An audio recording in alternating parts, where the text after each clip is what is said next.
So, welcome to End of Series 4 special of Conversation Eagle Mountain, a podcast about the tribe. I'm your host, Lance, and joining the podcast panel today is Liz, Hello. Sabine, Hi. and Tamsin. Hello. And yeah, for this End of Series 4 special, we are going to break down Season 4. And to kick us all off, we're going to start with simplest question. So, okay, panel, since we have dived through every episode and analysed every scene, generally on reflection, has your opinion of Series 4 improved or worsened by this rewatch? Worsened. I actually forgot just how bad some of the things in this season truly were. Like Bride and Celine, or well, simply Bride. But then again, there were elements I always liked about season 4 before doing this rewatch. So my bar might have been slightly different than of some of the others. So, personally, I was surprised by this season. Now, I feel quite neutral towards it. I disliked it before we came into it. It was always a season that I had skipped.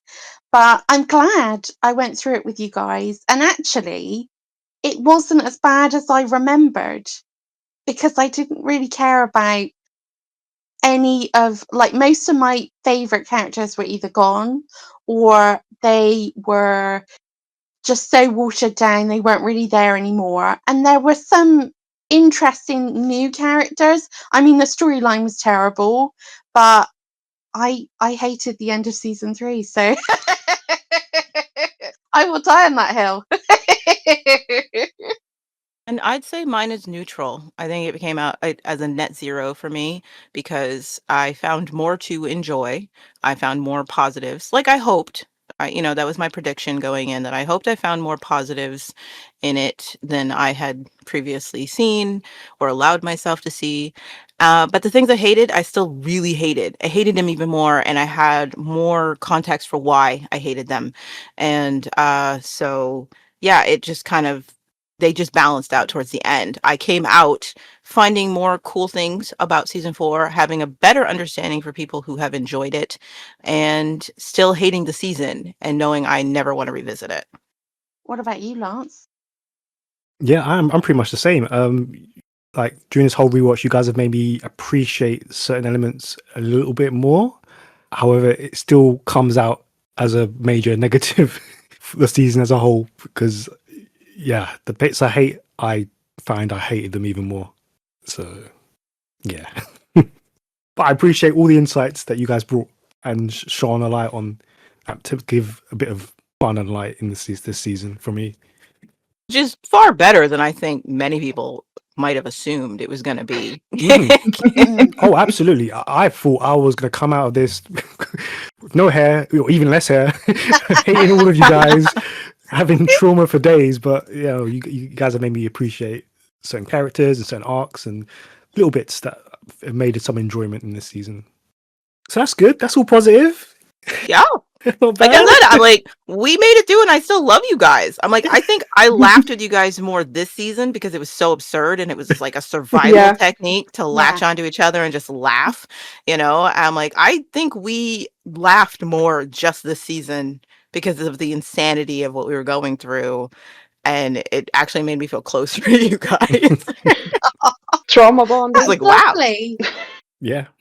Season 4 couldn't take that. I was like, that's wild. It built bridges. I don't know if you guys felt the same, but as I said going in, although I hadn't liked the season, I hadn't liked it the first time I'd watched it and hadn't returned to it. I also went in not really caring about any of the characters, and I think that helped as well. I don't know if you guys felt the same. I don't know. Because that's what had made me dread going to the season, because I was like, Yeah. I hate this so much and I don't care about anybody. And only to come out being like, oh, okay, I actually found things to care about and to like so it was the opposite for me. I feared that my lack of investment would ruin completely Yeah. ruin the experience because it's like, I don't care about this. There's nothing in there to latch on to. I don't give a crap about these people. I don't want, you know what I mean? And Mm. instead I was like, oh, okay. I'm enjoying some of you more than I thought. And it, so It was definitely interesting to see how characters I used to really dislike suddenly became way more interesting during this rewatch, whereas others that I always put on some sort of magical pedestal came crashing down hard when I realized just how bad they became. Yeah, so let's dive then straight into the positives of the season. So, yeah, panel, who were the best new characters introduced in season 4? Okay, so for me, it was definitely Ram and Ved. And even though we didn't get to see a lot of them, I really liked Dee and Patch, and obviously Mouse. Mouse was adorable. I agree. For me, it's, well, obviously Ram and Mega. Well, what surprised me during this rewatch was that I actually started to like Ved Mm, and felt bad when he was gone. mm, yeah, I agree. It's like there was so much more potential with this character Mm. than than we eventually got because they cut everything short. But yeah, I think for me it's my top three is definitely those three: Ram, Mega, Ved. So basically, the nerdy guys. I can't believe I'm going to say this because there was a time, and I guarantee you can find it somewhere on the internet because it's forever, where I would have skinned someone alive every time they said they liked the season 4 characters more. And sacrilege, gonna rape and pillage your town. How dare you? And I have to say, every single new character of season 4, there's nothing wrong with them. Like the premise of who they are, Nope. they're all good characters. Now, granted, they don't get explored. They fall by the wayside, a lot of wasted potential. But their initial like introduction, who they are, like if you had to break down, okay, who is Ved, who is D, who is Patch, who is J, who is Ram, they're all good character ideas. They're all great. And it's a little hard to pick favorites, but I'm gonna say, and this hurts my soul, but I'm gonna say Ved is right up there as number one Mhm. favorite new Mm, character. yeah. I cannot believe it. But Oh, trust me, I know the feeling. woo! I gotta put him up there. He's probably number one favorite new character. And I would say that D, I really love her. I wish there was so much more done with her, but I just love Kelly's performance. And there was more, again, there was more they could have done with her, but she was always a refreshing presence to have around, necessary presence to have around. And it's gonna be maybe a tie between Java and Siva, because Siva's more palatable. She's a lot more easier to enjoy. Her motivations are far more clearer, but I think Java is more interesting, and she's far more reminiscent of season 1 Ebony, someone who's just like, oh my gosh, why are you so dislikable? Why are you literally saying that we're trying to build something? Your first goal is to knock it down. Problem is that Java's motivations are never clear, whereas Ebony's pretty much always were, but so it's like a tie between those two. But yeah, those would be my top 3. Lance, what about you? Yeah, I mean, I have to echo the first thing you said, Liz. I can't believe I would ever say this, but Ved, this techno Mhm. character, is one of the best new characters introduced in season 4, and Yeah. I never would have thought about that. Never would have given that a chance, but he absolutely is for me. Like he really made the series.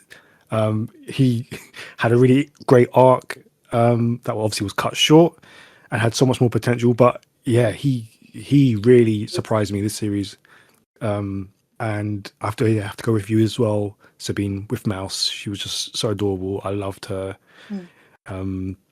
Yeah, those are my top 2. And yeah, I never believed I would have ever said Ved. But here we are. Strange, isn't it? I wonder how many of our listeners have known us for many years and are realizing, did they just say that? Mm. Right. Yeah. But I mean, it's not just the character, it's also Dan did such an incredible job with it. and Oh yeah. he Mhm. made it sing. Yeah, even when his lines were crappy, he made it Yeah. work. Yes. He sold everything he had to be. Yeah. Everything he had to. He always sold it. I mean, can you imagine if we had someone like him around since season 1? He'd be up there with the greats. Amazing. Yeah. It'd be. Oh God. I can't believe that we spent more time with Pride than we did with Ved. That's just awful. But you're right, Liz. I mean, the idea that you could have had Ved Dan since season 1 and the actor that he could have developed into, it would have been incredible. Yeah, he would have been up there with the Ebonies and the Ambers and the Trudys, the Lexes before they Yeah. destroyed him. He would have been one of the Yeah. great characters of the show. And Yeah. I honestly feel his loss of every character we've lost, and we've lost some great characters. I gotta say, and this Yeah. is probably recency bias, but I feel like Ved's was one of the most tragic losses in a character we've ever had so far. Like, oh my Mhm. Yeah. goodness, what he could have done if you'd just given him another season. I would have loved to finish his story. Agreed. Yeah. Just Mhm. one more season, his potential could have been. We could have seen some of it more. That would have been great. Oh my, you guys believe that he is like the Luke Skywalker of the tribe? Like, why? Why? This could have been his show. Like, it's so Complete insane. with lightsaber. Crazy. Oh my gosh. Yeah, let's move on to the veteran tribe characters. Who do you think shone in series 4? This is a really hard. This is hard to Right. answer. I No, don't know if you guys Is felt it? the same way. I did. I actually said, did they? That was the first thing I thought when I read the question. I was like, did they? The only one I could come up with was Ebony. I don't know. I think Yeah. she's like the best out of a bad crop, in my Yeah. opinion, because we've seen Yeah. Ebony better. Her if you want to find a season where Ebony shines, go back to season 2. That was her, like, Mhm. that's her Yeah. season. You want to see her at Yeah. her best, go back there. I'm gonna say Trudy. Honestly, just, and it's messed up because she's barely in the season, but every time she is, she's amazing. She's fantastic. Because I just don't feel like any of the other veteran. I mean, Amber's doing what Amber does. Amber's fine. She Mm. always comes to play. Can't fault her performance. But I'm gonna have to give it to Trudy for me personally of the veterans. Well, look, if you're going to say Trudy, then I'm going to say Tysan. Because if we can have people that's only been in it like 2 Yeah. episodes, Okay, we're I'm gonna have to put happy modifiers on this Tysan. now. Come on, she's Yeah. in it for 2 episodes. Okay, we're gonna put modifiers on this because we can't do that. No. She looked incredible and she saved Brady, which nobody else has done. Nobody else has saved Brady in the whole Ever. 3 seasons that we saw, apart from Trudy, and she's her mother. They had to Okay. have been in at least 1/3 of the series. Yeah. Okay. I will say this because we've forgotten some people. I'm gonna say Jack and Ellie because even though they've been gone for so Yeah. long, but think about their Uh, performances in the beginning of this season. Yeah, Jack and Ellie were amazing. yeah, that's Ellie true. wanting to blow things up? Yes. Like, Ellie was great at the beginning of the season. Even if we were like, oh, so Ellie got the victim card, she pulled that card and that's who she has to play. She played it. She sold it. Yeah. She sold someone falling apart at the seams. She nailed all of the fragility of that performance. And like, it's easy to forget because it was so long ago, but I would definitely put Ellie as a veteran who's shown what little she had to do in this season. Yeah, and they also sort of left us on a sort of placeholder with their relationship as well. Because whether you like it or not, they kind of wiped away all of that stuff with Ellie and Luke. And you got the feeling that Jack and Ellie were moving closer together. So that was interesting as well. They did a lot in what were they in? Together, 4 episodes, and then Ellie Mhm. probably did an additional, what would you say, 5 episodes or 3 episodes after that. So yeah, they weren't in for long, but they're just great characters though, aren't they? Mhm. Put you guys on the spot. Could you name a veteran character you think shone who was there for most of the series? Why do you think I came up with Ebony? Yeah, I think I'm going to have to go with Ebony as well. You can't Yeah. pick anyone other than Ebony, can you? No. Yeah, No. there's literally Yeah. No, the storyline for the rest of them just sucked. like yeah. There's literally no other character you could even put anywhere close to Ebony in that No. regard, because who we got left? Lex, Pride, Celine, like they're all Ugh. they did not And shine this series, unfortunately. the joke is like, okay, let's move Pride. Let's put him to one side. But Yes. Lex and Celine, whether you like or dislike them, have always been interesting characters. They've always been able to get people talking, whether you like or dislike them. People talk about Celine with great vitriol, right? But she gets you talking. She's a character that splits the audience. With this, I felt we never actually had Celine in this. We had Tori, and she was doing the best she can do because she's always really good. But in terms of the character of Celine, I never saw her in this. I've got to be honest, No. because it never felt like we were witnessing the evolution of her character. It just felt, as we have said the whole way round, she just felt like a placeholder. It was Celine in What Would Amber Do mode. Exactly. Yeah, I agree with you. Yeah. No, I Yeah. completely agree with that. And as for Lex, he might as well have had a lobotomy. I mean, Yeah. just, you know. And that's what we come up with on the positives. And this is sticking with the you literally, you cannot pick anyone other than Ebony as a No. veteran character who vaguely shone this series. And I'm not saying that in a bad way for Ebony, because Ebony, obviously, Meryl always knocks it out of the park. But Yeah. in terms of character growth and development, like, all the veterans were not given a lot No. this series. No, they were given nothing.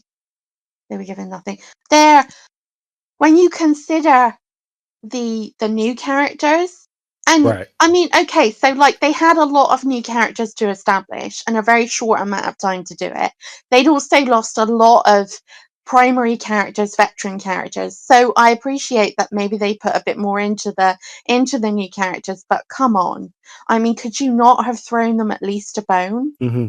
There are so many scenes that happen, and it does. I mean, for me, it felt like very early on, I know I mentioned this on the podcast, it felt like, was there a restraining order against sex being with other members of the cast? Because it felt like a lot of the time they were being kept away from each other, and there was no reason for that, really, unless there was some kind of scheduling conflict behind the scenes that we didn't know about. And that's why it felt so disjointed when we were in the mall in the beginning, the first couple of, what would you say, the first 20 episodes, it felt very disjointed. Now, admittedly, that could lean into the fact that we've lost so many people and people feel displaced and disjointed. But then make us as the audience understand that's why we feel like that. Yeah, I mean, it was quite obvious that they wanted to push the new characters, obviously, because we lost so many of the old cast. So they wanted to give them as much story and presence as possible, so that we could obviously grow to like them, because obviously they are the new main cast going forward. But in the way they did it, they ignored all the old characters when they absolutely shouldn't have. And there was so many story strands that both could have picked up. They could have both the new and old cast connecting in so many different ways, but they focused on one side and they could have done both. Yeah. Speaking of the one old character that was going on to both sides, how did you guys feel about Chloe before she magically vanished this season? Wow. Not good. See, I mean, I think Chloe got the same treatment that Celine got. So they were essentially just generic. They became generic. So Chloe became the generic teenager, and Celine was the generic strong female leader. And I think the Chloe we got in this season was not the Chloe that we know. And admittedly, she's gonna change. She's becoming a teenager, but changing to the extent where we don't really recognize her past her being this horrible brat is that's not in keeping with her character. What do you guys think? yeah, I was about to jump in and say, Chloe for me, I loved Chloe. You said exactly the same. If it wasn't the Chloe that we knew, she can absolutely be a brat. You can make Chloe that we knew be a brat in season 4. Absolutely, there's so many ways you could have made it Mm, done, but they just did a generic version, and that's what yeah. didn't work for me. It's not that storyline couldn't work; it's that they picked generic, annoying teenager, and You that know what wasn't it felt? Chloe. You know what it felt like to me? As if it was written more as with someone who just remembered Patsy and mixed up Patsy and Chloe. Yeah, you Yeah. said it so many times. Yeah. Yeah, absolutely. Like, Yeah. Yeah, I agree. Chloe was wasted. I agree with Lance exactly what he said. It's not that her story could not have been incredibly fascinating, because if anybody had a reason to crash out in season 4, it was Chloe. And so, but they gave her very generic reasons for doing it. Oh, she's a Yeah. teenager now, and this is just what teenagers do. And it's like, And this is your no, boyfriend. like she has valid reasons to be doing what she's doing and going through what she's going through. We're just never going to address any of it. You know, she got shafted. Yeah. Hmm. okay, cool. Okay, yeah. So yeah, season 4 did, of course, introduce a lot of new technology that hadn't been present in the tribe before. But what parts do you think actually worked well in this series? Did any? Okay. Before we get into the negatives, I will say that I think the very idea of reintroducing technology into this world, to this environment, and how destructive and unbalancing it could be works. That's like a great idea. I like that idea.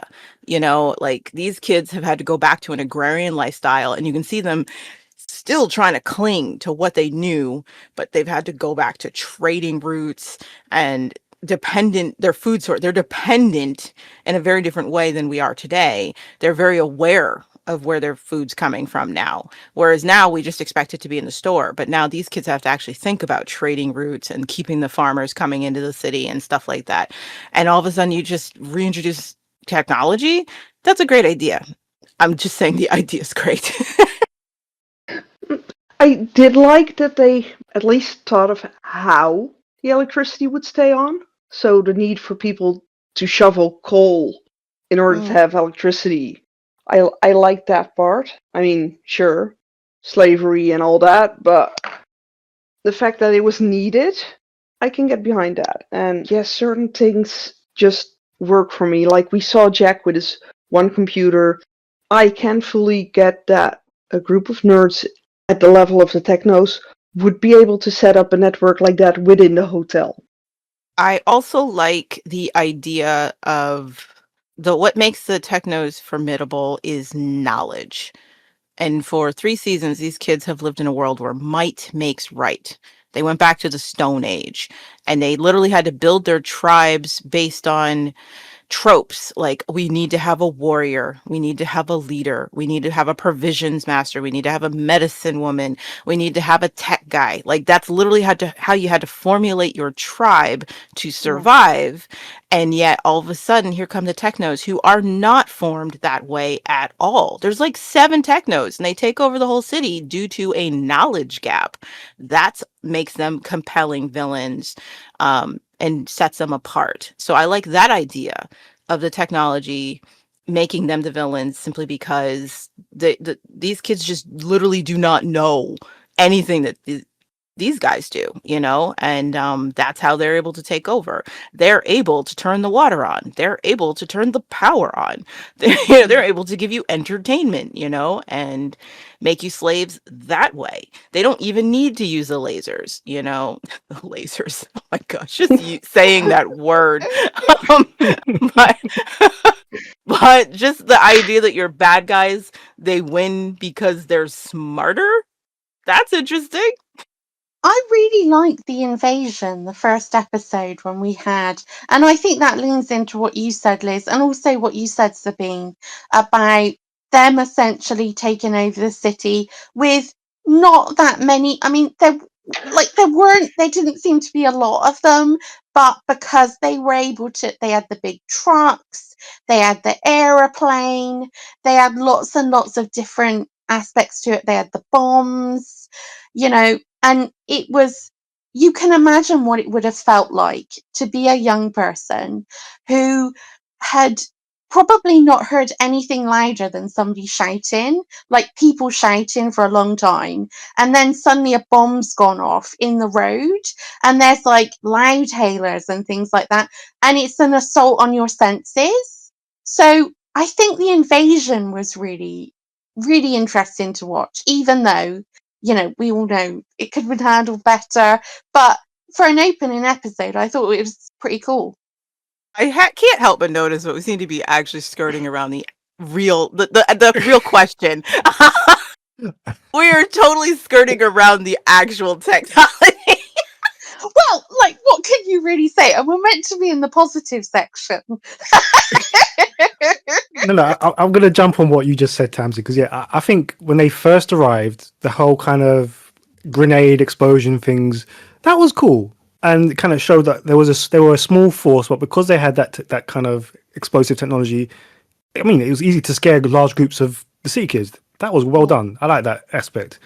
But then, as you say that, then it leads me on to obviously negatives, because like they never explored that the Titans were a smaller force, but the whole point was that they had this knowledge and technology, but that never played into any of the storylines when they absolutely should have. Because knowledge is power. And we just didn't know enough about them, let's be honest. We never knew enough about them in terms of a tribe. They never fleshed out where they got all this stuff from, how they got this stuff from, why, none of this. And they never fleshed out that. They never fleshed out uh, why they had, until the last couple of episodes, where they decided that it was going to be because Ram wanted to live forever, which, you watch episode 1 and that's not clear in episode 1. You watch episode 49 and it's suddenly on the table. And there's so much that they don't flesh out, so it's hard to sort of get on board with the technology because it fluctuates constantly. Okay, I think of another positive. I think that just follow me, hear me out. Okay. Even though, yes, the whole techno thing feels like it's a whole different show, it's not the show we've been watching. When you look at the tribe as a whole and you compare it to the beginning of civilization and all of the themes they've explored of how civilization expands and grows and develops, I don't think the technos are so far-fetched an idea in the next step in this society's evolution. I'm not saying the way they did it works, but the idea of it isn't bad, because you have the very beginning where, again, it's just might makes right. The stronger tribes ruled everything. They could enslave you, grab you off the street, invade your home, steal your stuff, leave you to die. They could do all that stuff. And then we explored religion. People need something to believe in. And that's how they control the masses. We explored commerce, money, power, all of that. And then the next step is technological advancement. Those who are more ahead, have the better ships, have better weapons, they are going to colonize you. I mean, when the Americas first went to Japan and said, let us in because we want your opium and your silks and all that stuff, Japan said, no. And they were strong. And the Americans were like, oh, okay, never mind. And they left. Like 100 years later, they came back with these warships and these guns and said, let us in. And Japan was like, oh, shoot, I guess we have to now, right? Because the technological advancement that had happened that Japan hadn't been paying attention to, and boom, they get colonized. You know what I mean? And I do think there is a realism to the fact that the next people who came in, they take over not through religion, not through sheer brute force, not even by sheer numbers, but because they're technologically more advanced. And how do you fight that? And we see that all the time in our history. So the idea, Okay, I, on we're still in the paper, positive we're still in the positive section, Lance. Okay. I just have to know, on paper, that at that step, evolutionary step, sounds great, but you're missing a whole step in I between. know, and I'll bring it up when we get to the negative. I'm still in positive land, man. Silver Sorry. lining. I'm following the notes, dude. Yeah, okay. Okay? Okay. Don't worry. I got you, boo-boo. I got you. And one last thing I think worked well for the most part that's actually about the technology, as I did like the fact that what this technology introduced to their reality, again, the negatives will explore that it didn't do it well, but I like that it introduces the idea that you don't even know what's real anymore. Yeah. That you know, are playing in two different worlds. It's a whole new form of torture. You know, the chosen got into people's heads, playing on their vulnerabilities and their weaknesses. And the technos do the same thing by playing on your dreams, your wants, your desires, you know, and you get to the point where you got people like Pride who literally can't tell the difference between what's real and what's not. Amber, who, you know, comes out of the game. May comes out, can't tell. You got Chloe who just wants to stay in the game. She loves it so much. I think like that idea of what technology can do to completely shift your priorities and the way you live your life and it can how it can mess with your attention span, like just a small comparison. 20 years ago I used to read regular paper books, real paper books from the library. I used to write on paper. My penmanship was impeccable. I had a lot of hobbies in different areas. That's before the computer and my phone literally became the central hub for every hobby I have. If I wanted to watch a movie or a TV show, I sat down on my couch, I watched it on my TV. Now I literally do everything at my computer or on my phone. They've become the central hub. They completely changed my lifestyle. It's not that I'm doing different things. I'm still reading, I'm still writing, I'm still watching stuff, but it's all in the same place. And I do think that you could argue that the technology that technos bring, they do the same thing in some ways. They change the way these guys live and interrupt the necessary processes to keep their lives rolling the way they have, you know? Yeah, and I would agree with that. And I would go further to say, I think it's really interesting then that so many of the tribes decided to just go with this and not put up any sort of uh, uh, they didn't once the technos had invaded the fight back. The mole rats are really on their own Yeah. without the ecos, and a lot of what we heard was people saying, you know, either we can't beat them or we kind of like it now the way it is. Mm-hmm. And it leaned into how addictive technology can. I mean, it gets you really quickly, doesn't it? To a certain point, because I think they made a very good point when they showed us things with Ved. That Ved was just like, but why would we be doing things virtually? We can be outside. We can drive a buggy through the sand. I guess though for him, his everyday life was spent in fantasy, so the reality is more exciting. But that's just a good exploration of how it affects different people, Yeah. Yeah, yeah. you know, like depending on how well your life is going. Or, yeah, you know, like you have Ved who actually wants to experience real life with Chloe.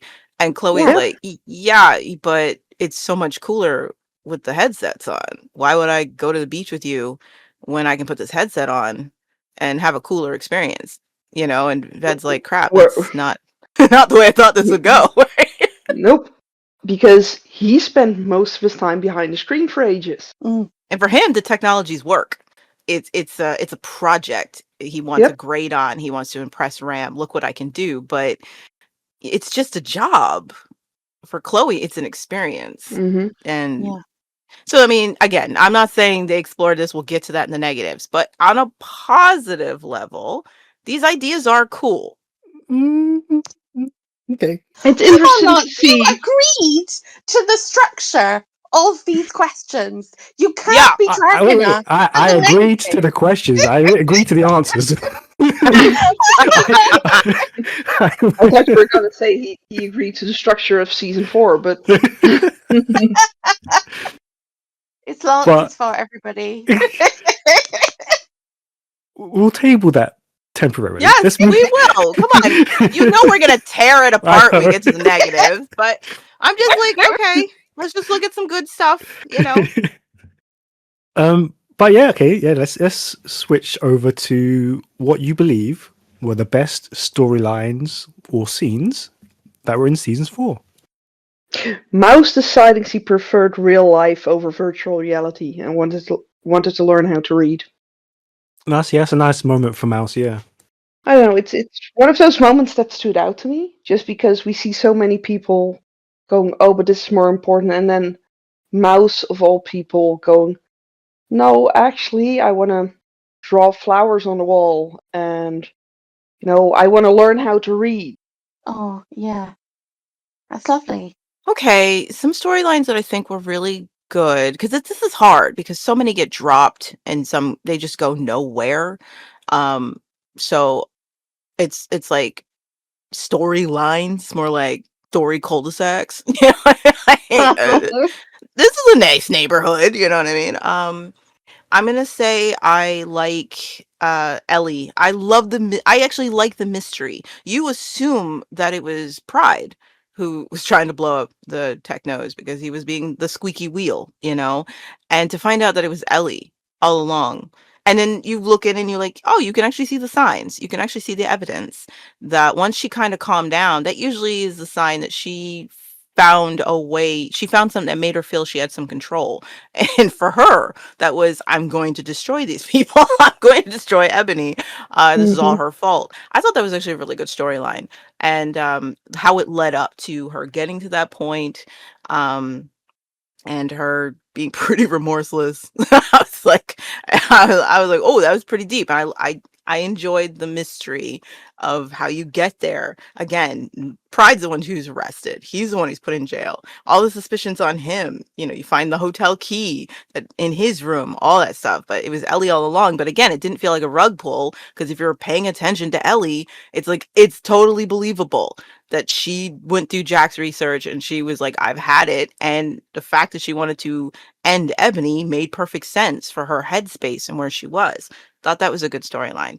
Um, I actually I'm going to say kind of like the push and pull between Rem and Ebony. Not everything, but some of it. This was a whole different dynamic for Ebony to find herself in.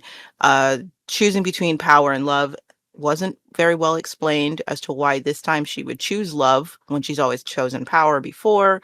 But I thought the dynamic between her and Ram was pretty cool. That for the first time, Ebony actually finds herself in a really tough spot of being afraid again to say no to a man who could obliterate her and tiptoeing around him. And what makes her finally choose him is because she thinks she'll have power. If she can't have love, she'll take the power. That wasn't a bad storyline for her personally. Um, uh, I like May's obsession with reality space because her life is so empty and full of pain, and Pride is a sack of gosa that the only place she feels respite or comfort is to literally put a helmet on and make up fantasies of what she and Pride's love life actually was. There's just something so sad and tragic about that, and the actress plays it really well. Hmm. And I like the storyline of Trudy getting Amber to safety. I thought the Two Girls in the Woods was amazing. I was really invested in them and wanted to give Trudy every star in the galaxy for keeping them all alive and never abandoning Amber, even if it put her own child's life on the line. I mean, friendship, the power of friendship. Like with Hmm. Trudy, friendship is magic in this season because oh my goodness, how many people would actually do that? And it was so well handled between the two. And I thought that was a good storyline. So I'm going to pick up the thread that you had where you talked about. I thought one of the storylines, again, it's not really a storyline, it's more like a collection of short scenes, which I think, as you said, Liz, basically most of season 4 is a collection of short scenes that are kind of put together with not a lot else going on. They don't really make a lot of sense. But I really liked the way that you saw Jack and Ellie at the start. Like you say, Ellie had lost everything. She'd lost the person that had been there, like her North Star, Alice, she lost her. And then she's also lost Luke. And you see these two, where we left them in season 3, where we pick up with them in season 4. Although it feels jarring, it also feels quite natural because they find each other again in the last moments before they're then ripped away from each other. And I thought it was really interesting. And again, it leaves a nice placeholder for what might come in season 5. Yeah, I agree with that. In fact, I was just thinking Mhm. one of my favorite scenes in this entire season is when Jack and Ellie finally go off on each other. Yeah, As I was like, that Mhm. they both needed that so much, what these 2 yeah, went through and what they didn't say because they cared about each other and they were trying not to hurt each other, and they were genuinely trying to put someone else above themselves and someone else's feelings, and they finally just blow up and say all the things they needed to say to each other. And then the way they make up after, because it's like they do love each other and respect, like they didn't take it personally. They understood. And to this day, that's still one of my Mhm. favorite scenes in the entire season is Jack and Ellie flipping out and then coming back together afterward and being cool. I was like, "Oh my gosh." I see, is it weird that season 4 made me a Jelly fan? well, no, because I mean, there's not a lot in the barrel, is there, really? And they do That's get true. some great scenes. I mean, they do get some really emotionally powerful. For the short amount of time that they're in it together, you feel this connection between them and you feel this journey. It makes them, the short amount of time we actually have with them, they do so much with them. It makes logical sense where they end up. Like you say, they go on this sort of short 4 episodes journey together, and it's some of the most emotional stuff that we actually get. Another scene I would put on the roster for best scene would be the gladiator fight with Lex.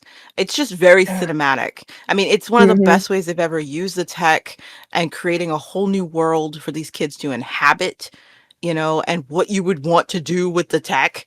It's like if you can be anywhere, why are you just floating in the sky, or diving in the sea? You live right on the coast, you know what I mean? Whatever.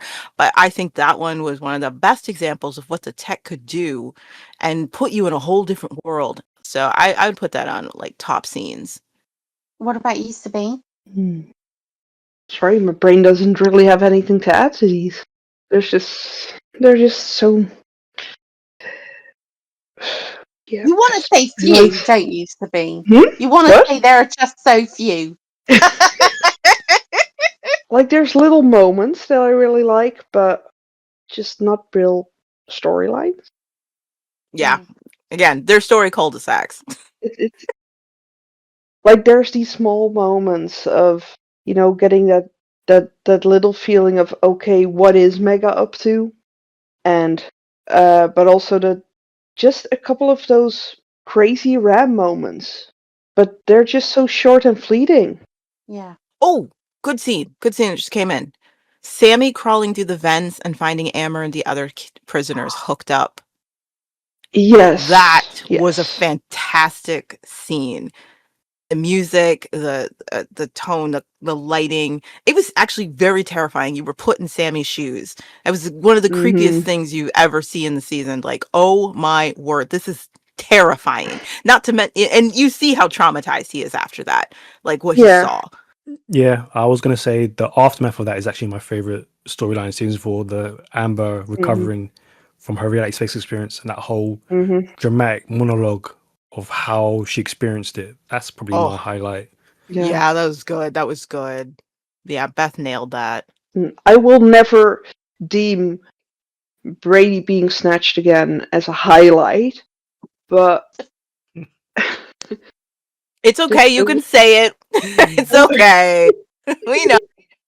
the Come way on, girl. the way Antonia did Trudy in her breakdown with my child, like whilst he's holding it together and you know going back to that city and making sure little Bray was safe somewhere. It just breaks my heart for her, even though the scenes aren't that long. It's just they're so heartbreaking, and just the knowledge that she had to go through that again. I'll always, because I was an Ebony J fan. I wanted it to work out between these two despicable people. I really did. I was like, oh, she finally found her guy, you know.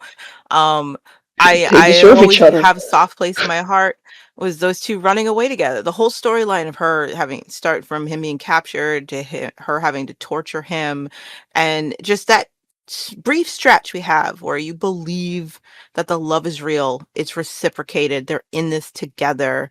I was there for it. I was there for that little story neighborhood that we got, and them on the run together, and how in sync they were, how quick they were to make their decisions, how they trusted each other with very few words. It's very short, but man, did I love that little story. You know, it was like, finally, okay, you know, it was a satisfying conclusion to this love story they've been building up the whole season.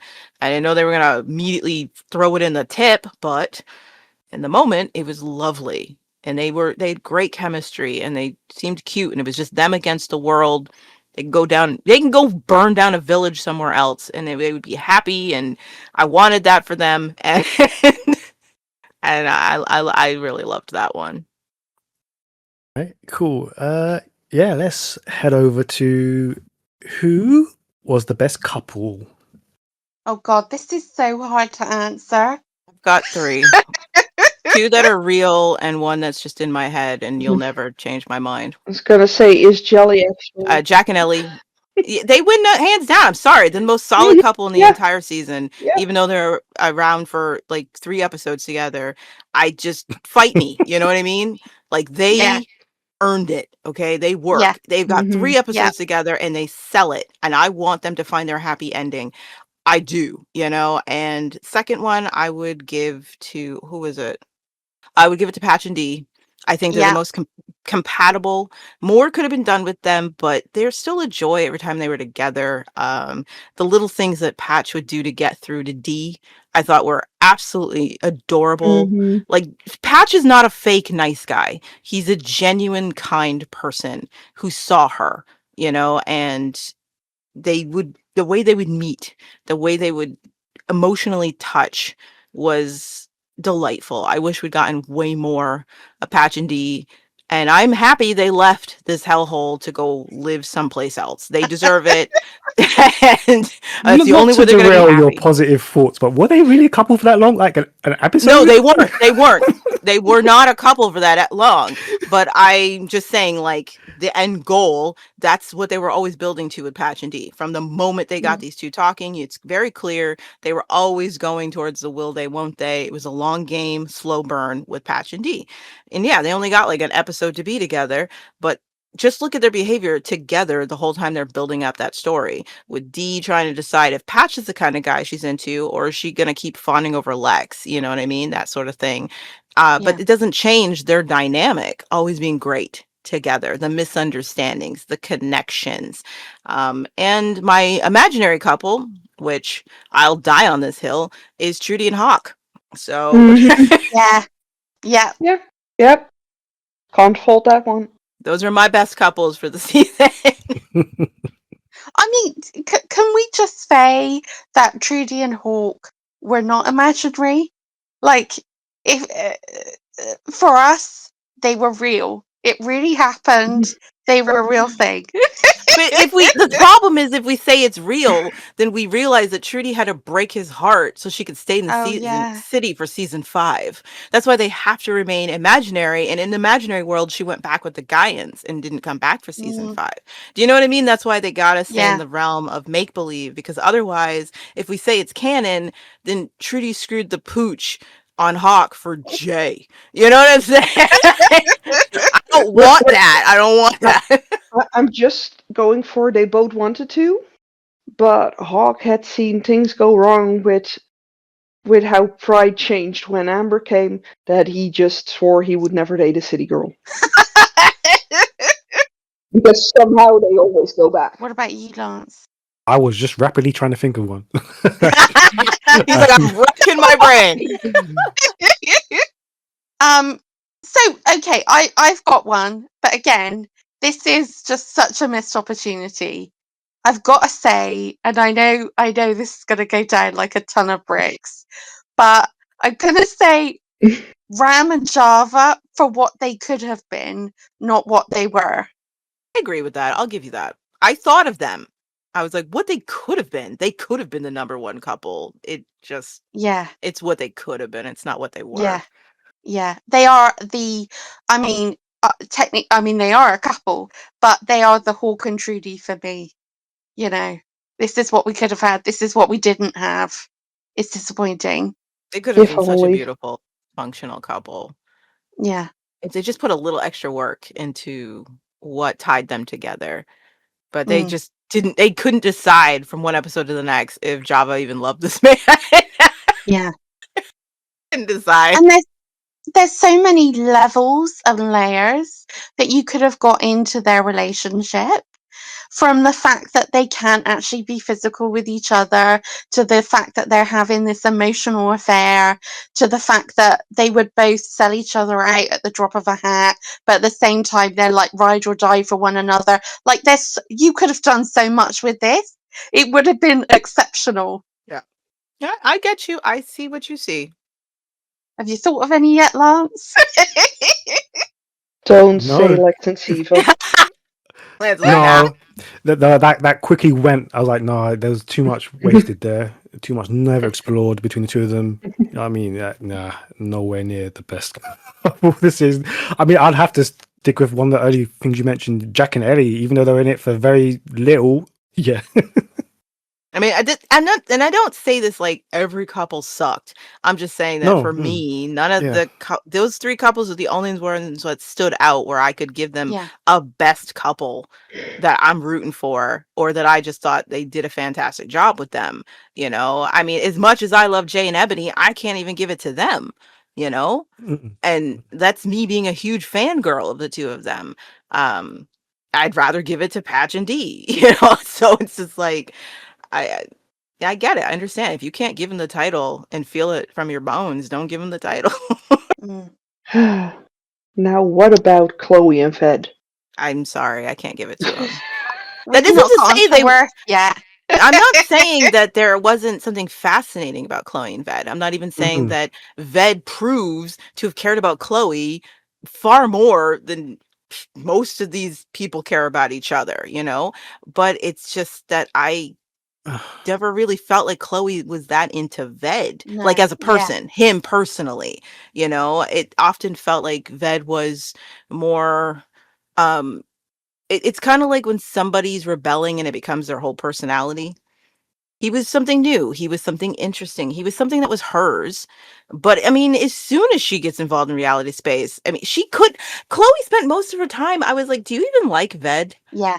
You know what I mean? Like, I couldn't, he was definitely more into her, but even he was a dick to her. And that's not bad. I'm not saying that cancels out someone being a best couple. People can be horrible to each other, but if it's done well, they can be very fascinating to watch what brings them together.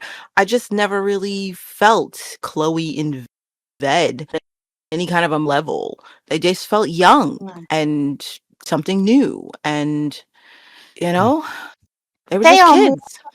they're more of a couple when Chloe disappears than when Yes. she's there. Yeah. Absolutely. And that's the only thing Yeah. that saves them is how he reacts to her disappearance. Yeah, exactly. Yep. Because when she's there, it's really kind of you know? Mm. And again, I'm not even faulting them for that. They're like 14 years old, whatever. They can be terrible to each other. But yeah, it's not till Chloe's gone that more of Ved gets to come out. And it's like, oh my gosh, he's willing to do more for a girl he knew for 2 weeks than Lex is willing to do for his wife, who he thinks might be in a harem. You know what I mean? Like, it Mhm. made her disappearance made their relationship compelling, all because of Ved's response to it. Yeah, imagine how we'd feel if Chloe genuinely had feelings for him that we actually saw and experienced between the two of them, and then she Yeah. disappears. Our whole opinion would have changed. Yeah. Yeah. But honestly, I think Ned and Alice were more compelling. And you know how much I hated Ned and Yeah. Alice. Yeah. Wow. Yeah. You know, so it's like they're only compelling and interesting after the fact. After. And that's not to say it has no merit. You know, like that can be interesting, but it's not enough to make my best couple list. No. Because, Lex went through the same thing. It's when he lost Zandra that he realized, wow, I lost something special and I didn't even appreciate it while she was here. And that's compelling. It doesn't make them a great couple. That's going on my best list. All right. Yeah, let's head over to. Okay, yeah. So we kind of touched on this at the beginning, but which character surprised you the most on this rewatch? Let's say it It's gotta be unanimously, guys. Ved. Ved. Yeah. 100%. Mhm. Yeah. Yeah. Yeah, that. What else can we say that we haven't Yeah, said we said it before? all. Yeah. We've said it all. And We have two. Pride is a good second, but that's more. It surprised me how It's in the bad he negative, was. right? It's in the Yeah. Yeah. We'll Right. briefly get to that. Yeah. Yeah. Yeah. I would say for me, Java comes in second after Ved. Yeah. Like, as how surprised I was that I genuinely liked her. I mean, literally, I made her my candy trauma party person. So, like, I was surprised at how much more I was, like, more invested in her and how much more I wanted to see of her and what could have been done with her story. And instead of feeling hatred, I felt sadness and sorrow for what was lost. And of the sisters, in many ways, I felt like Java's probably the more interesting one, and they just didn't do anything with it. And so she'd come in second for me. It's the surprise. Like, oh wow, didn't expect that. I'm gonna be honest. I'm gonna say Ram is my favourite villain that we get because he's so multi-layered and you don't know where he's gonna go. And that really surprised me. Fair. Hmm. I guess that doesn't surprise me that he's a great villain because you don't know what he's going to do. Because I like that unpredictability in a villain. Yeah, yeah. And it's why it works because one minute he's smiling at you and laughing along, and the next minute you're being led off to your execution. It's Hmm. just they live He's in more terror. Go on. he's more unhinged than the Guardian is. He is, yeah, but he plays it in such a Hmm. it's so sinister, and yet it's so like you would genuinely have fun with him if you went to the pub, Hmm. and then at the end of the night he'd kill Oh, everybody. definitely. You know. I'll give you credit. I think Ram is a very interesting antagonist, villain. He wouldn't make my top 3 though, and Mm. it's a shame. Yeah, I think Tom's performance is fantastic. Absolutely, I do appreciate the unpredictability and not knowing where you stand with this guy, but I do think he falls by the wayside because if you're going to spend a lot of time with the villain, for me, that's when the unpredictability starts to fall by the wayside. Unpredictability works when you're only in the shoes of the victims. When you're only like, if you're the mall rats dealing with Top Hat, you have no idea where this guy came from, what his motivations are. That unpredictability works. But if you're going to spend a whole season delving into him and his motivations don't always make sense, then the unpredictability feels like a crutch in the story and also stops making sense. Like, what does this guy even want? And I think he loses points in that for me as a villain, where, say, Mega, who we also spend a lot of time in season 5, they're very clear about what Mega's, what he's going for. And that's what fuels his actions. With Ram, it starts to feel like, okay, we're spending so much time getting to know this guy. This stuff needs to start making sense why he does the things he does. It can't just be that he's crazy, he's a narcissist, it's got to be more than that. And so for me, it's like, yeah, I like his unpredictability, but since we're spending a lot of time from his point of view, we need to understand where this is coming from and what the point is of it. And so that's why he wouldn't make my top 3. But I'm not saying he's a bad villain, just, I think I enjoyed Tom's performance way more than the writing of his character. Right, cool. Yeah, and just to finish off the positive section, which character or characters were ultimately the MVPs of this series? The ones who were in it the least for me. Yeah. Honestly, because they weren't able to be ruined. So I'm putting like Jack, Ellie, Trudy, Amber. I'll put Mouse. I think Mouse is an MVP of the season because she's fun to watch. She's entertaining. She's adorable. She Yeah. makes sense. She's a fantastic actress. I'll put her as one of the few characters who's literally there the whole time as an MVP of the season. I think she's fantastic. But yeah, for me, it's honestly the characters I see the least who I'm like, every time they're on the screen, they shine. They steal the show. I think, following up from that, I think Mouse is my MVP of season 4. I just love her.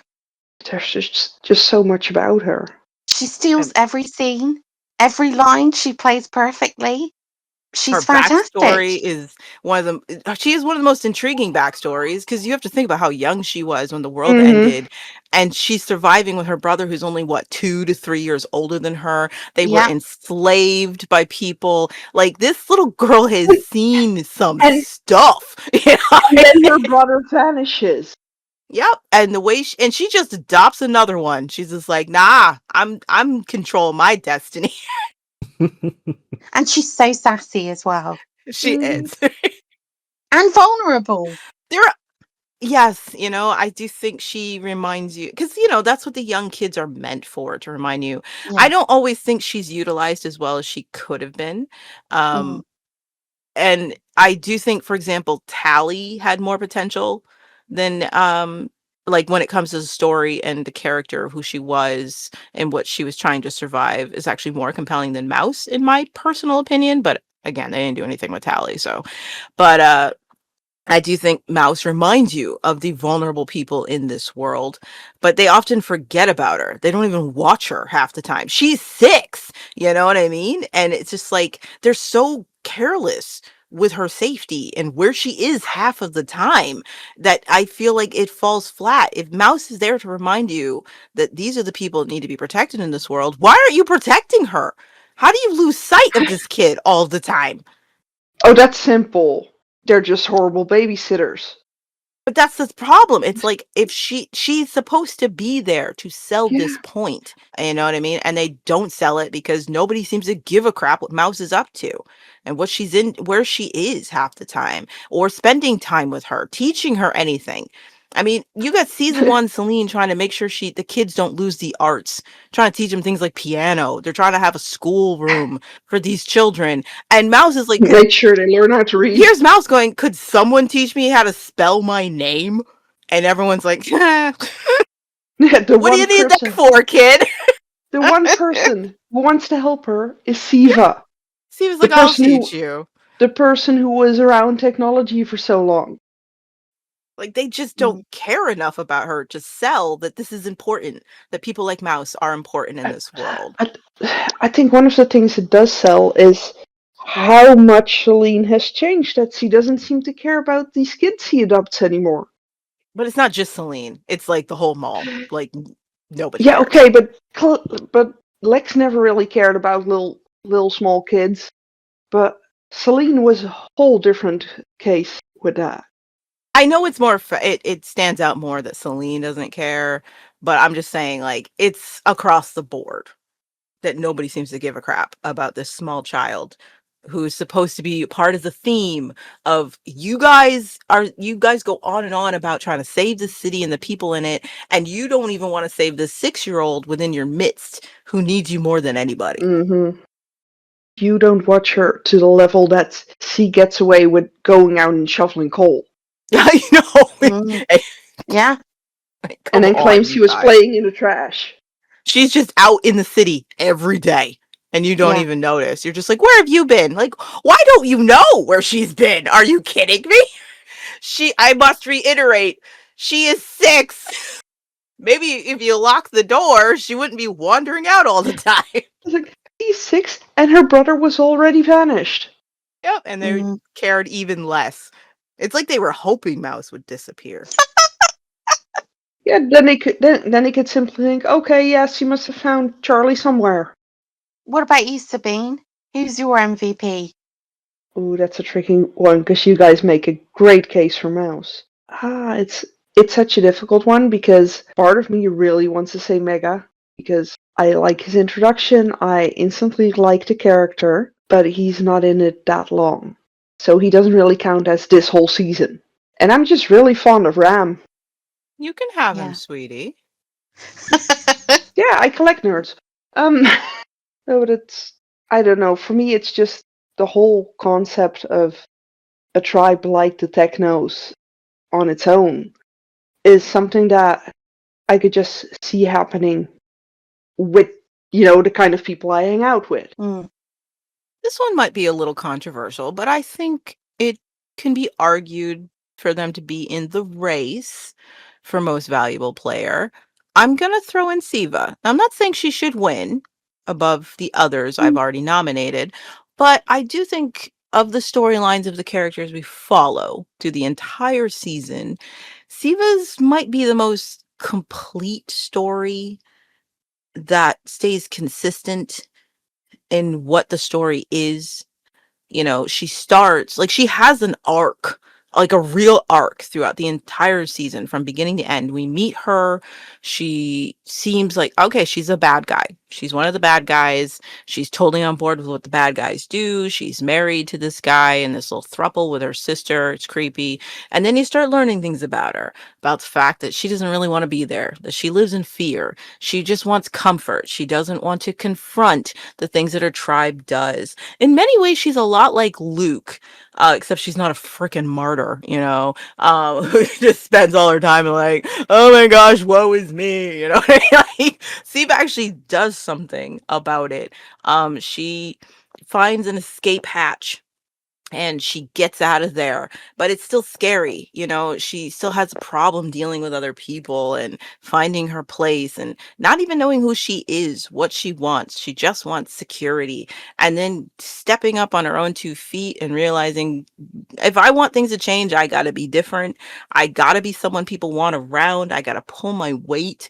And then you get to see this really sweet side of her, which again comes into play, that she was Ebony's sweeter sister, the one who was willing to let bygones be bygones. And, she's more affectionate and maternal to Mouse than her mother Celine or her father Pride.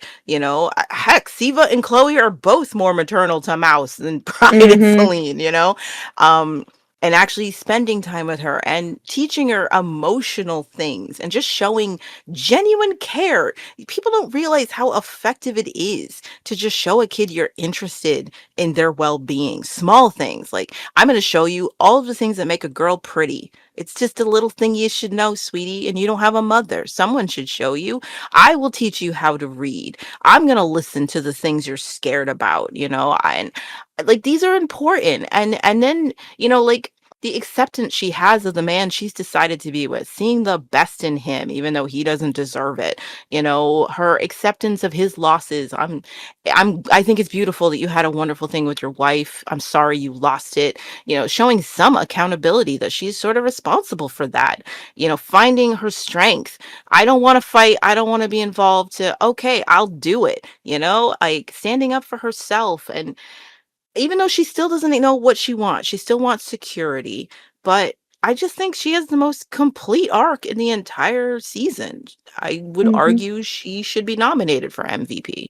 I'm not sure if I'd give it to her, but she should be in the fight. All right, so that leads us now to the negative section, and we'll kick off like before. Who were the worst new characters introduced in series 4? It's Jay. Jay.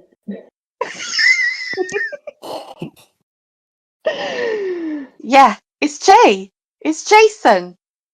I can't help it. My problem with Jay is not that he's a bad person. I'm fine with Jay being a bad person.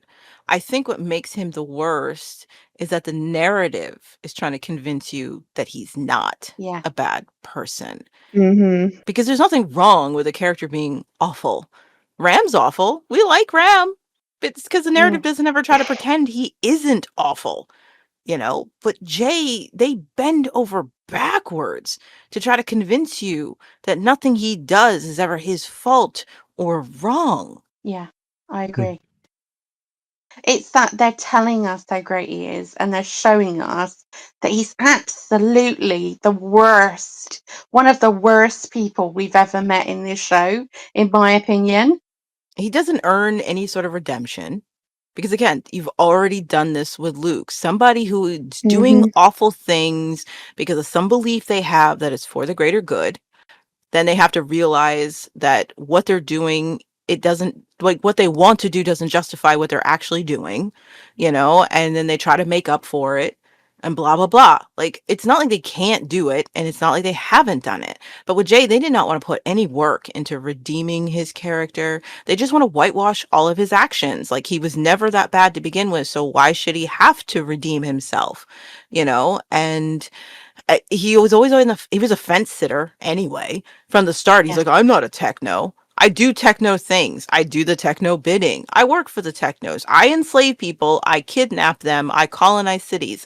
But I'm not a techno, so it doesn't count, I guess. I mean, they make Siva hold more accountability than Jay.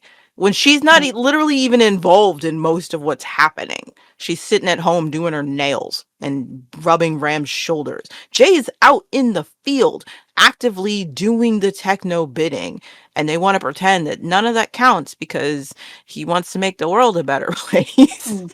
And everybody gives him a pass except for Lex. Lex is literally the only person who doesn't give Jay a pass, and we're not supposed to listen to Lex. So Like, while in reality, the only reason Jay's with the Technos is because he really, really likes those outfits. And the makeup, obviously. Mm. I mean, Luke changed his clothes when he was no longer a chosen. Yeah. He literally found whatever he could find in the mall and changed into it and moved into his flat in the ceiling. You know what I mean? Like, Mm-hmm. it was a visual cue. I'm not with them anymore. His hair, everything changed. Okay. And like Jay stays in the techno uniform till the show ends. And what's even worse, he finally got better clothes when he and Ebony ran away. And they go back. They make people go back to get him his horrible outfit back. And he I puts want it my Yeah. back on. uniform. I don't know who I am without that uniform. Yeah, I think I'm in agreement. I was gonna say Pride. I was gonna say, does Pride count? Because he's technically a different character. But going back to Jay, though, it's not just that he is constantly whitewashed by the narrative and the writers. He's also really undercooked. Yeah. He's like the least interesting character Yeah. that we're He's introduced just. to. He comes across as human Kendall. Like when you think of Yeah. every new character where we meet and you're given, your little cliff notes about who they are, Jay is the least interesting. Yeah. And he's just a great replacement towards the end as Yeah, well. not only have they done his storyline before, but they've done it better. Yeah. Yeah. Mm-hmm. Like there's nothing new being brought to the table, No. with him. And again, his relationship with the technos, given all the crap he says, doesn't make any sense. Like, okay, so why are you even here? Why are you following this guy? Why are you doing his bidding? And then they give us the laziest like motivation. Some random girl he cared about died in his arms, and that justifies every action apparently. So I mean, everything about him is half baked. Like, even my brother joined this group, and I didn't want to leave him on his own. Would have been a better excuse than that. Yeah, Yeah. that would have been a better excuse. I wanted my brother to be fed. He was recruited. He had the brains. Ram wanted him. I was not leaving Ved in that guy's care, Mm. And But well, no, Ram liked having me around. because I'm pretty. I'm so Mm. pretty. Ram saw a poster boy, and that's all that Jay ever was. But yeah, he's very underbaked. Narratives trying to tell you he's a great guy and don't think about anything he's done because he didn't mean it, guys. And he's not even interesting. It's not that he couldn't have been. It's just Yeah. that he isn't. And so yeah, I totally agree. He is the worst new character And of the you, season. and you know what's very, very interesting? He tells people he sent Ellie to Jack. Yet he claims he knows nothing about where people went. Yeah, Mm. trust me. We'll get into that in season 5. Ooh. His villainy really starts to show through in season 5. Ah, set him on fire. It's like Pride died, and Jay was like, well, someone had to take his place. It respawned. Because I can't really give it to any of the other new characters for me personally, because as much as I may not like what was done with them, the lost potential, I can't see any of them are bad characters. No. I personally just don't. It's crazy. I didn't think I'd come out of season 4 thinking that, but I can't say that Ram, Vet, Java, Siva, Patch, D, Mouse, Charlie, even freaking Sammy. I can't even say they're bad characters. They may not have lived up to their potential in all of them, but I don't think that makes them bad characters. I think they all had something interesting that they could have brought to the table, and many of them do. But Jay, oh Jay, whew. Yeah, that leads us directly on to which veteran character did you dislike the most this series? It's Pride. It's It's Pride. Pride. It's Pride, it has to be. Yeah. And the truth is I disliked a lot of the veterans, but that were left in the mall, but yeah, Pride takes the cake, no competition, hands down. It's him. Mhm. I mean, he did crappy things in season 3, but there was always a solid motivation. We may not have liked the fact that he left, Celine holding the bag when he took the baby and never showed any remorse. So that girl could have been killed because of his actions. Him and Tyson were both like, hey, greater good, you know what I mean? But we Hmm. understood the motivations behind it. They were fighting a war, and Pride was like, look, what needs to be done needs to be done. It's the best way to end this, best way to get my people back to safety, best way to get Amber back home. You understood, even with his behavior with May, which was horrible, you knew the motivations behind it. Season 4, I do not know what is his issue. I really don't. He's just an a-hole the whole time with very few redeeming qualities ever. There's no consistency with him except I'm a jerk. You can't even say he's given the most lame duck, like duck luck, was it lame duck excuse Yeah. for why he acts the way he does. He doesn't like the technos. Oh, that's why you treat your girlfriend like crap? You were nice to her for 3 days when you were trying to get in her pants. And then after that, you were just a tool to her. Like for 3 days, you're like, I'm going to adopt these kids. I'm going to play happy families with Celine and show her, like, you just love bombed her and then completely just dropped the ball after that. Like, all because you didn't like the technos? That's your motivation? And you know what? In the beginning, I could accept that he didn't like the technos. Um, Even with the crazy, scene on the electric fence. But everything after that just makes him worse and worse and worse every second. It actually is quite enraging to see him, I find. Hmm. He triggers me in a way that none of the other characters do. I find every sentence that comes out of his mouth to be like, I I hate you. If it was just you, I would never watch this show. I absolutely hate you. I hate you. And I think the worst thing is the way he acts. There are so many guys that act like him that come off as like this nice guy, but actually they're not. They He are, is, he's the quintessential nice guy. yeah, he is. Yes. And it is so triggering. Every other character I can say in this series where I had issues with them, a lot of it had to do with lost potential, what could have been done, and it's like, there's something here. With Pride, I just really rarely ever felt that. Like, he's just garbage the way you've chosen to write him. I don't want to see his continuing story. I don't want to see how deeper this could have gotten. I want him gone. I want him dead. I Yeah, I want him gone to the point that I wish we had Ned back instead. yeah. I mean, that is something when you start to say that Pride is basically Ned, but with a more attractive skin. Let's be honest. And Ned That's was what still he's turned written. into. Ned was still written better. Yeah, well, he was. Yeah, he was. And he Yeah, was because he had barely written nuance. better. He was barely written better, but he was written and acted better. The actor put a lot into Ned. There was a lot of stuff going on there, Hmm. whereas there was nothing really going on here. No offense to Nick, but I think we all got the sense that he's clocked out. Well, who wouldn't with, you know, character assassination like that? And Yeah, there are plenty of actors who proved that even when they were given garbage, they rose above the garbage. Hmm. Like, you couldn't fault their performance, even if what they were given was awful. You couldn't fault their performance. That's what made Ned compelling. We could all agree that as garbage as his character was, and we're like, what? Why? Why did you stick Alice with this guy? You could never fault his performance. I think what makes it worse with Pride is that we remembered it so differently. Or at least for me, I didn't remember Pride being this bad. I remembered knowing from season 3 on, I knew Pride fell off. I remembered that. But for me at the time, he was like the least of my worries, you know what I mean? And this revisit really just highlighted the specifics. Like, oh, he didn't just fall off. Like he Thelma and Louise off a cliff. He ventures into incel territory, I would say. He's proto-incel. Yeah, no, he's just the worst. Like he's right behind Jay. They're neck and neck. Yeah.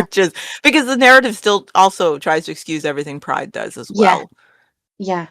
Now I want to ship those two. They deserve each other most. Ride into the sunset together, boys. I feel sorry for the sunset. Aside from Pride, who's very well documented by us, which other veteran character did you dislike? Chloe. I didn't like what they did with Chloe, but it just doesn't stand out as like, oh my god, I hate her. You know what I mean? It's kind of just forgettable what they did with Chloe. For you. Yeah, I'm just For like, me, I'm kind of just indifferent to what they did to Chloe. It's a shame because she was such a strong character, but I don't hate her. I'm just like, oh my goodness, that was wasted. I really disliked how little Lex seemed to care about Tyson. Yeah. Oof, yeah, Lex is another one. And it's another one where it's just, oof. He's had a lobotomy. I mean, that's it. He's had a lobotomy. The real Lex is no longer with us. Yeah, but the real Lex was gone even before the whole virtual reality crap. Yeah, I mean, he had a lobotomy episode 1. He was taken away, lobotomized, brought back. That's why he had to wear the hat. I'd say Lex is my biggest disappointment. Mm-hmm. Where it's like, I hate Pride. You know, like, oh, who you took the trophy from Java. Congratulations. You know, because I spent 2 decades hating Java, and it's like, it was misplaced, buddy. Hey, I spent 2 decades loving Pride. And now I realize it was your writing that did that. Lex, I don't like. It's like with Lex and Chloe and even Celine. I don't hate them. I'm just disappointed. And with Lex, it's the greatest disappointment. You know, because he's got 3 solid seasons, right? You know, backing him up, and it's just like, why didn't you do anything with this? You had all the material in the world to make him compelling this season, and you just did nothing with him. You know, and same with Celine. You had so much to work with for her to steal the show. This was her season to steal the show. This could have been the Celine season, you know? And it's more just disappointing with those 3, where I'm just like, oh, what a waste. I can't hate them because of their background, I think. Like I said, all 3 of them have 3 solid seasons of fantastic work. I can't hate them because the writers just gave up in season 4. I can't. I'm not even saying that's fair. I can't hate Chloe, Celine, or Lex. I'm just profoundly disappointed. Whereas I can hate Chloe. Fair, I did find her unbearable in pretty much all the scenes she was in. We've talked about how generic she was, so I won't go and talk about that again. But it just, yeah, I couldn't stand her. But maybe it's because my tolerance for that sort of teenage behaviour, especially when it's written so poorly, is so low that I think I've got to factor that in. Yeah, fair. Possibly. And there was just so much they could have done with her. Like, some of her behavior could have been explained if they only tried. If they only revisited her past traumas. Yeah. And see, I guess that's why I'm only disappointed by like Chloe. Because it's like, I know you not like her behavior, but all of it makes sense to me. The show doesn't explore her behavior and what's driving it, but I look at the 3 seasons before and I'm like, yeah, everything she's doing makes perfect sense to me. You know, like I get it, you know. with Celine, even with Celine, so much of her behavior I can chalk up to where she's been.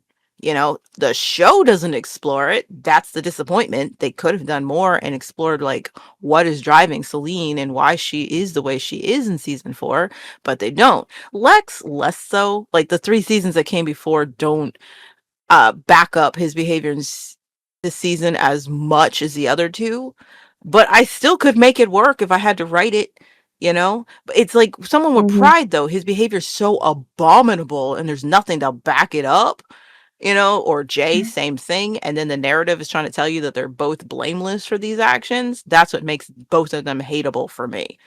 Mm. What parts of the technology introduced didn't work or make any real sense to you? Most Hundred of 99% percent. it. of the The Zappos. implications, anything outside of the ideas of it, pretty much. The zappers. Oh, How that's do they even work? Oh man. pretty much anything where they had to actually implement and execute how the technology works is where it failed. All the ideas behind it, I'm for it. I love the ideas. As I said in the positives, love all the ideas, but the execution of this technology isn't even consistent. They don't even know what their technology can do. It can do anything, pretty much. And I didn't care for any of it for the most part. For me, the Zappers are just the absolute worst because a lot of the other stuff, except for their level of graphics in their, in Paradise and stuff, but a lot of the other technical stuff might have had a chance of possibility. The Zappers, however, have none. There is just no way. There's so much I could have forgiven if they'd just gotten their logistics right, you know? But they didn't. They were so lazy with this technology. They were just like, technology! And they sprinkled it over the show and thought that was enough. And it's just like everything from the very start of the tech. These guys are watching their own invasion in real time without even bothering showing them hacking into the cameras that apparently have been in the city the whole time.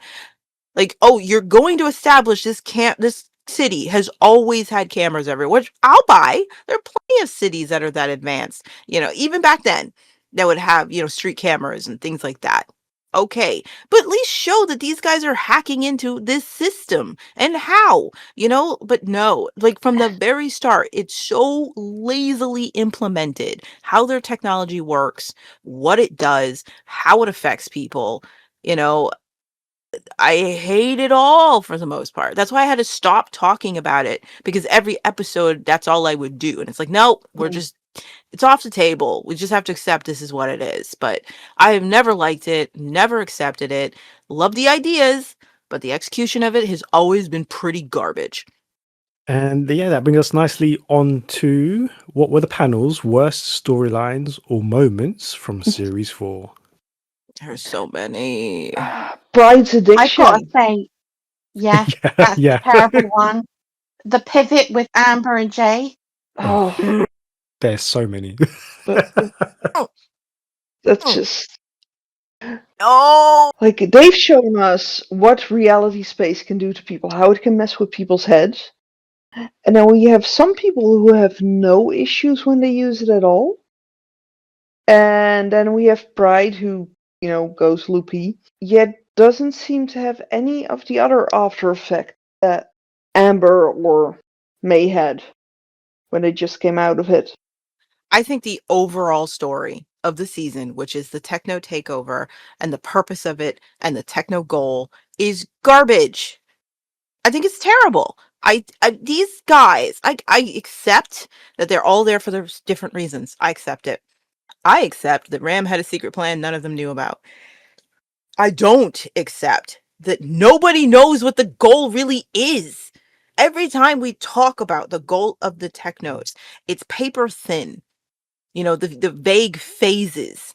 And you have your general who never really knows what the phases are, when they're supposed to happen. He's like, where are my schools? And then he's told something vague, like, you know, that's not happening in this phase. And it's like, Shouldn't he know that? Haven't you guys done this before? Oh, you're not clear if you've done this before? You seem pretty organized. Yeah, the whole storyline, I think, is terrible. They didn't know where the storyline was going. They didn't know what the technos were doing here, none of the technos know. None of the technos know what the main goal was to come to the city. And especially since in the beginning of the season, we have Fed saying, "Oh, it's the same thing every time. Do we have to?" And him and Jay going on about, "Do we really have to do this whole spectacle every time we take over a city?" They set it up as though this is routine, and then the rest of the season is nobody knowing what the heck is going on, and they don't address that. Like, okay, fine. They have a regular routine that they've always done, and then Ram's flipping the switch in this city. Address the fact that he's flipping the switch. He's doing something different, and everybody should notice and wonder about that. Jay's the only one who's like, wait, things are different. What are we doing? But it's not actually in the script. We're the ones who had to speculate that that's what's going on because the script doesn't tell us that's what's happening. They didn't know. It's just random crap every episode of what the techno plan is, the goal. So I think that whole storyline is garbage. Is that why the Guardian called them the true bringers of chaos? Stop it. Because they have no frigging clue about what their actual goal is. That's That some was just form of chaos. you know that the Guardian saying that was just jingled keys to make you come back for season 4. You know it. Nah. But yeah, the techno storyline for me is the worst storyline of season 4. Just like the general storyline. I'm not saying the idea, I'm not saying all the characters or any of that. I'm saying that what their story is, their purpose, their goal, it's atrocious storytelling.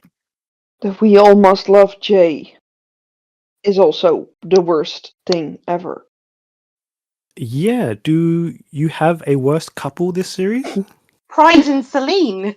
Yeah, 100%. I mean, it's slim pickings because, very few of the characters truly shine that we get to spend time with. Like every single one of them, we feel like there could have been more done with them. Jack and Ellie only get 3 episodes, but they still managed to win. That says something, I think. Pride and Celine are god awful. Yeah. And it's not even just like, oh, their characters aren't that great. There is no compatibility, there's no chemistry, and they have like 2 moments. And again, this is all back when he was love bombing her because he wanted to sleep with her. That show like okay, maybe there's some promise for these 2, but their entire storyline is awful. It's worse. It is worse than Ned and Alice. It is worse than Lex and Zandra. It is just awful because there is really nothing good there. It's just Celine propping up this loser who treats her like garbage for the whole season, who sidelines her every time there's another female in the picture. Yeah, and I think the important thing to put in there as well, when you mention Lex and Sandra, when you mention Alice and Ned, the differences between those relationships and this one as well is that those are played as negatives. You see the negatives in those relationships. The writers draw your attention, especially with Lex and Sandra, right? But here it's played as if they have entered J territory. It is like, oh no, he is the first person that's ever listened to her. He helps her, he supports her, and you're like, no, he doesn't. He actively undermines her at every opportunity he's got. The man literally cannot have a coherent conversation with her about anything they disagree about. And just imagine what that actually says about Celine's self-esteem. Yeah. This is supposed to be her like boss girl season.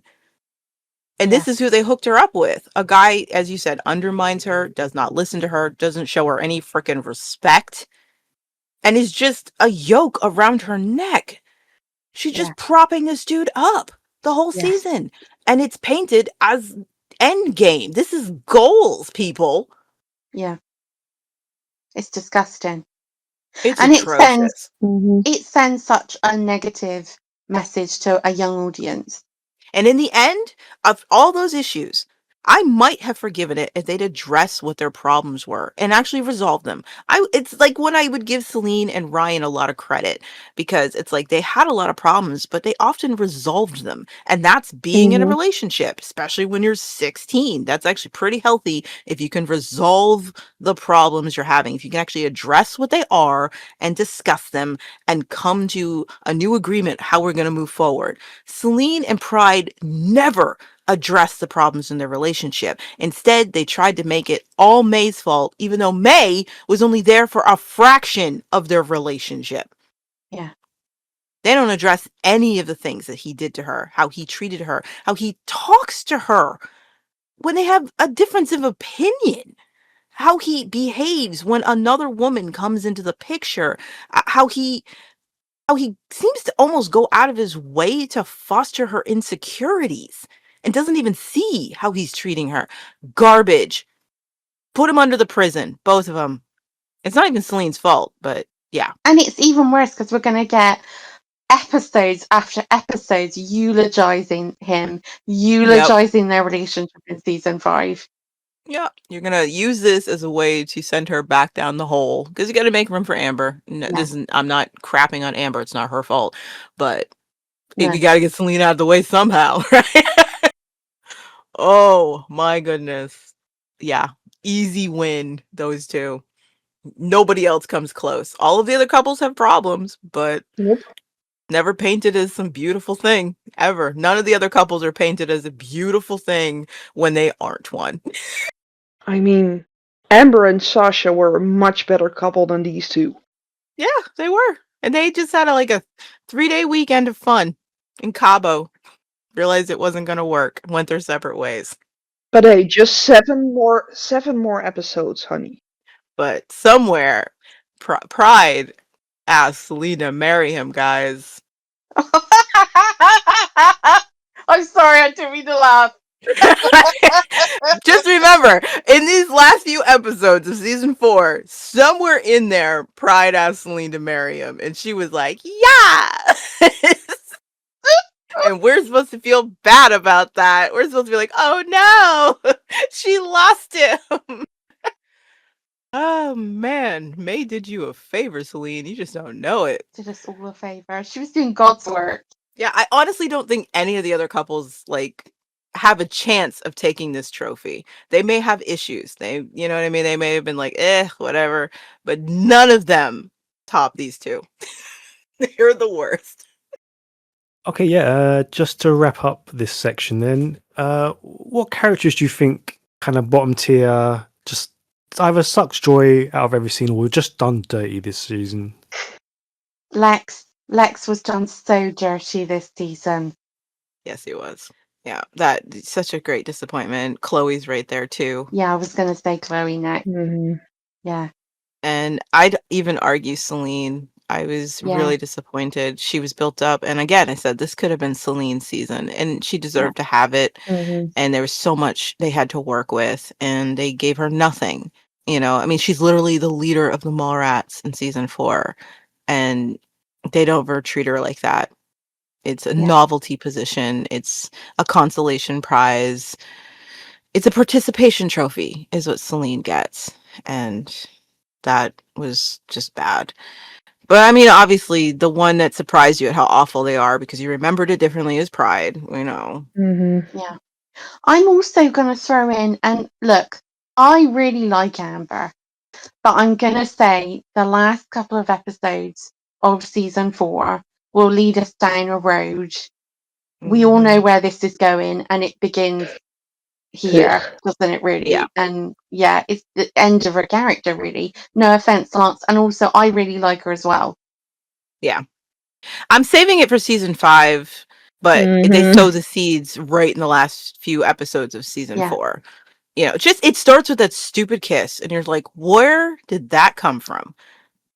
You know, like that's where they sow the seeds of burying her character in the dirt.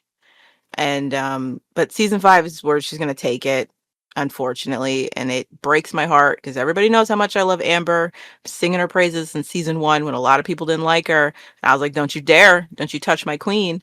Um, And man, I mean, she is such an example of character assassination, but we're not there yet. So I I would say Lex is it's so awful what they did to him. So hard it's heartbreaking what Mm, they did with Lex. Mhm. yeah. Because we know Caleb can do it. We know that he can perform so well. He could have been given so much material here, falling in love with Siva, everything that happened with Tysan, the guilt, the strain, the self-recriminations, the fact that he's into Siva. I mean, there's so much here. Oh, And so much. it's like, oh God, why did you do this? Give us nothing. He doesn't Mhm. he makes almost 0 sense the whole season. Yeah, It's offensive, actually. Mhm. it is. But again, this is the end of him as a character. Season 4, it charts his decline because in season 5, it's really going to get worse. It does. Yeah. Yep. It put him out to pasture, and you're like, "But Yeah, why?" I understand when you're like, "Oh, I feel like a character's reached the end of their rope. We've really nothing else to do with them." I get that. It happens all the time, but there's so much meat on the bone, and they were like, they just yeah. didn't wanna bother. Like, why though? I've got two theories about this. The first theory is I wonder if they felt that it would be too repetitive after we saw what happened in season 2 when Sandra died, which is a completely different situation with Tysan. This would be somebody who was struggling to get their partner back, not has just realised that they have lost someone that they should have been better to, they could have had something amazing with. No, this is somebody who should have been sort of breaking their fingernails to get this person back, doing every single thing they could and still failing because that's who Lex is. He's going to fall on his face. That's his character, but trying Mhm. nonetheless, and then having the complication of Siva thrown into the mix as well.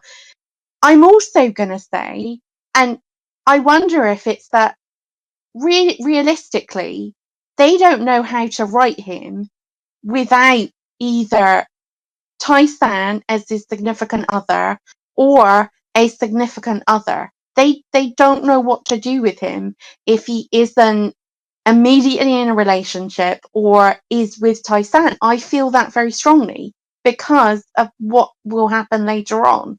Mhm. I don't know. I think it's really just what writers are fascinated with. We see this in TV shows all the time. You'll get a season where it's very clear the writers were interested in a concept. I'll give you Teen Wolf for example. Season 3, A and B. There's Scott and what's her face, Fox Face girl. I'll call her that. The Teen Wolf fans know who I'm talking about. Whatever. It was very clear the writers were interested in her backstory and how that made her compatible with Scott. But season 4 comes along and their whole relationship is kind of just cast to the wayside. They don't explore her anymore. They'd set up in season 3 all this great stuff about her background, what kind of supernatural she was, and how that worked with Scott. Season 4, eh, and it's not that it's bad writing. So compared to season 3, it is. Uh, it's not that it's terrible writing. It's just that you clearly got writers in the room who are no longer interested in that. And I think that's just what happens, and you see it in this show. This show is also falls victim to that. We see it happen with Trudy. There are seasons where writers were interested in Trudy. They were interested in exploring who she was. And then you have Mhm. seasons where it's just like there are characters they just don't care about anymore. And Lex fell victim to this. Nobody was interested in exploring what motivated Lex. Like I would accept all of his actions in this season if you explored that it was part of his coping mechanism. But they don't explore anything that's going on with Lex. So it's for me, it's not just that Lex doesn't try to rescue his wife, that Lex ends up sleeping with a techno, or any of that. That bothers me so much is that nobody wants to explore why this is how he's coping Yeah, with the loss of his wife. They just don't care what's going on in Lex's head at all. yeah. He just does stuff because they just don't find him interesting anymore. That you just got new writers who didn't care. And none of it makes sense either. All of these schemes and plans that he's got, none of them make any sense. At least in the old days, there was some coherence. as to why he was doing things or what he wanted to get out of it. But we were talking ages ago about him selling the Paradise programs. Like, why? Why is he selling other people's fantasies to other people when you can just go and get your own? Like, it doesn't make any sense. And you can do it for free. That's the thing. Yeah, It's like, exactly. it's free. That's the problem. They can get Yeah. these fantasies for free straight from the technos. Why are you buying used secondhand fantasies from Lex? Yeah. You can literally just do what Mouse and Sammy did and be like, hey, you want to check out my fantasy? And swap fantasies for free with a friend if you're that jonesed up for it. Why would you Yeah. spend money from Lex to get someone else's fantasies? It's such a stupid concept that's never explored. It's just what he's doing. It's just what he's doing. Okay. Isn't it sad that I think the characters that are the most disappointing on this rewatch are the core characters?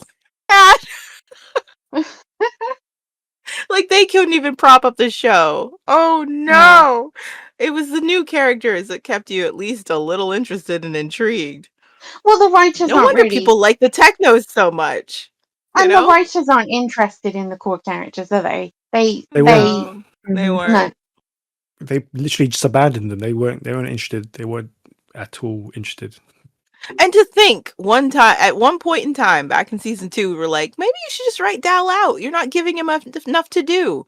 But compared to this, that was freaking Shakespeare what they were doing with Dal. From tiny acorns. Tiny acorns. To round off the special, what are you guys looking forward to in season 5? Ruby. I can't wait to see her again. Liberty. Episode 7. Oh, What's Liberty, in episode yes. 7? I'm looking forward to Liberty. Mhm. I like the location. It's Slade. fun. It's different. I love Slade. Yeah. I love that nobody cares anymore, and I'm just here for the ride. You know what I mean? Yeah. I did you say, actually Steve? like. I said episode 7 because Yeah. then we can celebrate Pride being dead. Yeah. And I actually like the fact that the way Celine managed to escape. Yeah. Oh, yeah, that's Mm. cool. Yeah. I'm looking forward to Mega's plan making way more sense. Mm-hmm. Like, I get exactly what this Yes. guy's doing. You know, Mega's villainy. it just Definitely makes the- sense. And at the end of the day, I'm like, I don't even think he was the bad guy. Honestly, it was our Mallrats. Yeah. He was just doing what they did in season 2. Mhm. You know, and they just were like, working class, us, absolutely not. We're supposed to be on top. But yeah, I'm kind of just looking forward to the fact that because season 4 crushed my spirit so deeply, with season 5, I'm just sort of here for the ride, and I just have way more fun with it. And on all my rewatches, when I get to the end of the season 3, I either go back to season 1 or I skip to season 5. I'm not saying it's better. I'm not even saying it's great. I'm just saying I have more fun with it. You know, I think the character work is better. I love the new locations. It's still garbage. There's so much garbage in season Yeah. 5. Yeah, but And I'm season not even 5 sure. has more of our core cast. I'm not even saying that season 5's Yeah. coherent. You know what I mean? There's a lot that doesn't make any sense. But I don't know. Season 5 doesn't seem to take itself as seriously. It's almost like No. everyone knows that we've lost the plot, so let's just ride it. Yeah. Yeah. Season 5 is the top hat of the show. You know what I Yeah. mean? And I'm for it. I'm here for it. You know what? There's one more thing I'm looking forward to in season 5, and that's having Jack back with Yes. all this technology available. And Jack and Mm. Ellie. Yeah, that too. But like, what I really missed for this season was, there were a lot of times when a lot of things happened, like the VR rollout. My brain just went, "What would Jack think about this? How would he have responded to this?" So I'm just very grateful we're getting Jack back. Yeah, I'm looking forward to having fun again and the wheels just being blown up and the show saying, "Come on, come on. Yeah. Come on. We're here for fun. This is the last day of summer camp for these actors who've been together for years, grown up together. There's barely any chance we'll ever get another season. So we're just going to have a party. Even the acting, so much of the acting falls by the wayside in season 5, believe it or not, even by some of our favorite actors, even they're like going over the top because they know we're just having fun. You know what I mean? We know what our show has become. It's ridiculous. And so, yeah, I'm looking forward to a lot of that. I'm looking forward to taking a huge steaming dump on Jay. Mm-hmm. Because season 4, at least there was some promise of him being a good character, not like a good person, but a good character. And I can't wait to diarrhea all over that man in season 5 and just the nonsensicalness of it all. It is ridiculous. So much of the characters' motivations are ridiculous in season 5. And I don't know, it's like if they don't care, why should we? And I feel like that's the tone. Why should we care? Let's just have a good time. And I'm going to be honest, I am still such a fantasist, and I really ship Ruby and Ram. I can't wait to see them on screen together. It only exists in my head. I don't think anybody else is out there shipping them. I think it's been me the entire time, but I don't care. I'm excited. Oh, yeah. It's gonna be the last really good time I have before we dive into the book. So I'm gonna be wearing a party hat every time we record. Cool. On that very positive note, that brings our Series 4 special to a close. Thank you very much to the panel, and yes, we begin a new season soon. So until then, bye. Bye. Bye. Bye.